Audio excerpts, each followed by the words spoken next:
കരുതിയാൽ മതി. തെരഞ്ഞെടുപ്പിന് തൊട്ട് മുമ്പ് BJP സർക്കാരായിട്ട് മോദിയായിട്ട് ഒരു സുവർണ അവസരം കരുണാനിധിയുടെയും DMKയുടെയും സ്റ്റാലിനെയും കയ്യിൽ കൊണ്ട് വെച്ചു കൊടുക്കുന്നു. അവർ ഗംഭീരമായി ഉപയോഗിക്കുന്നു. 1960 നടന്ന ഭാഷാ സമരം അന്ന് ഇംഗ്ലീഷിന് പകരം ഹിന്ദി ഔദ്യോഗിക ഭാഷയായി വരുന്നു എന്നുള്ളതായിരുന്നു പ്രതിഷേധത്തിന് വലിയ കാരണം. അന്ന് വിഘടിച്ച് പോകുന്നതിനെക്കുറിച്ച് അവർ ആലോചിക്കുന്ന രീതിയിൽ DMK മൂവ്മെൻറ്റ് വന്നു. അത് അവസാനം ഇംഗ്ലീഷ് എത്ര കാലം വേണമെങ്കിലും ഔദ്യോഗിക ഭാഷയായി തുടരും എന്ന് പറഞ്ഞാണ് പിൻവലിച്ചത്.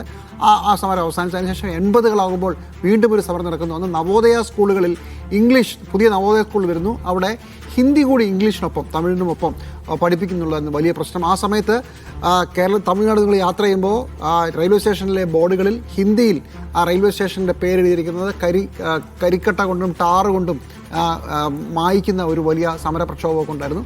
അവസാനം ആ സമരം ഒത്തുതീർന്നത് കേന്ദ്രം വഴങ്ങിക്കൊണ്ടല്ല, പക്ഷേ സംസ്ഥാനത്ത് MGR നേതൃത്വത്തിലാണെന്ന് സർക്കാർ അന്ന് ഈ നവോദയ സ്കൂൾ വേണ്ട തമിഴ്നാട്ടിലെന്ന് പറയാൻ അവസാനിച്ചത്.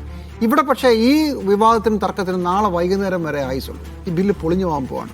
ഒരു തരത്തിലും പ്രതിപക്ഷത്തിൻ്റെ പിന്തുണ ഇല്ലാതെ പാസ്സാക്കാനാവാത്ത ഒരു ഭരണഘടനാ ഭേദഗതി അത് തിരക്ക് പിടിച്ച് 72 മണിക്കൂറിൻ്റെ വിൻഡോയിൽ അവതരിപ്പിക്കുന്നതിലൂടെ BJP ലക്ഷ്യമിടുന്നത് എന്താണ്? അതാണ് $1 മില്യൺ ക്വസ്റ്റ്യൻ. അതാണ് നമുക്ക് മനസ്സിലാവാത്തത്.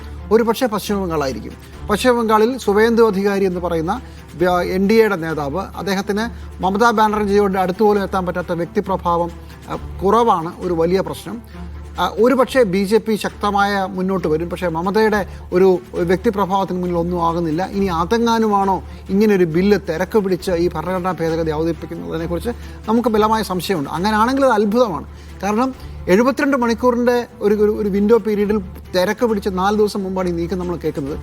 ഇന്ത്യയുടെ ജനാധിപത്യ ചരിത്രത്തിൽ കേൾവിയില്ലാത്ത ഒരു പരിപാടിയാണ് മോദിയുടെ കാളികൂളി സംഘവും ചെയ്തു വെക്കുന്നത്. പെട്ടെന്ന് വിളിച്ചിട്ട് ഭരണഘടനാ ഭേദഗതി എന്ന ബില്ല് നമ്മൾ പാസ്സാക്കാൻ പോകുമെന്ന് പറയുകയാണ്. ഇതിന് യാതൊരു യുക്തിയുമില്ല, ഇതിന് പാസ്സാക്കും യാതൊരു ഉറപ്പുമില്ല. ആകെയുള്ളത് തെരഞ്ഞെടുപ്പ് കാലത്തെ ഒരു കൺഫ്യൂഷൻ മാത്രം. തെരഞ്ഞെടുപ്പ് കാലത്തെ കൺഫ്യൂഷന് വേണ്ടി ഇന്ത്യയുടെ ഭരണഘടന എടുത്ത് അമ്മാനമാടുന്ന പരിപാടി, പാർലമെന്റിലെ പ്രൊസീജിയേഴ്സിന് പുല്ലുവിലയാണെന്ന് ഒരിക്കൽ കൂടി പ്രഖ്യാപിക്കുന്ന മോദി, ഇതൊക്കെയാണ് ഇന്ന് കാണുന്നത്. അത് DMK സർക്കാർ വളരെ ശക്തമായി, DMK പാർട്ടി വളരെ സജീവമായി ഇത് തമിഴ്നാട്ടിൽ ഉന്നയിച്ചു. ഇത് മാത്രമേ ഉള്ളൂ ഇതിനകത്തുള്ള വിഷയം.